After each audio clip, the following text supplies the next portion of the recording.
Tollywood screen మీద ఇటీవలి కాలంలో చూడని rare genre super hero concept.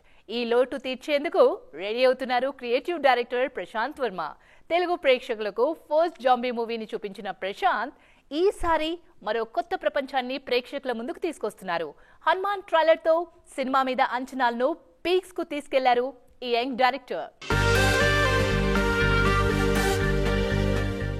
ఆ సినిమాతో దర్శకుడిగా వెండితెరకి పరిచయం అయిన ప్రశాంత్ వర్మ తర్వాత ఒక్కో సినిమాతో తన రేంజ్ పెంచుకుంటూ పోతున్నారు. తాజాగా సూపర్ హీరో కాన్సెప్ట్ తో తెరకెక్కిన హనుమాన్ సినిమాతో ప్రేక్షకుల ముందుకొచ్చేందుకు రెడీ అవుతున్నారు. ఇప్పటికే చాలా ఆలస్యమైన ఈ సినిమాని సంక్రాంతి బరిలో దించేందుకు సిద్ధం చేస్తున్నారు.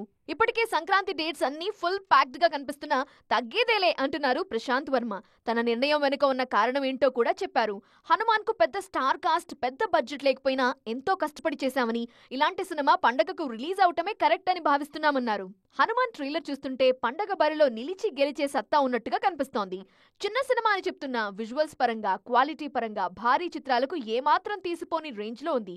కంటెంట్ కూడా గ్లోబల్ రేంజ్ లో ఉండటంతో అదే స్థాయిలో రిలీజ్ కి ప్లాన్ చేస్తున్నారు. ప్రపంచవ్యాప్తంగా 10 భాషల్లో హనుమాన్ మూవీ రిలీజ్ కానుంది. తేజ సజ్జా లీడ్ రోల్ లో నటించిన ఈ సినిమాలో వరలక్ష్మి శరత్ కుమార్, అమృత్ అయ్యర్, వినయ్ రాజ్ కీలక పాత్రల్లో నటించారు. ప్రైమ్ షో ఎంటర్టైన్మెంట్ బ్యానర్ లో నిరంజన్ రెడ్డి నిర్మించారు. సంక్రాంతి కానుకగా జనవరి 12వ తేదీన ప్రేక్షకుల ముందుకు రానుంది హనుమాన్.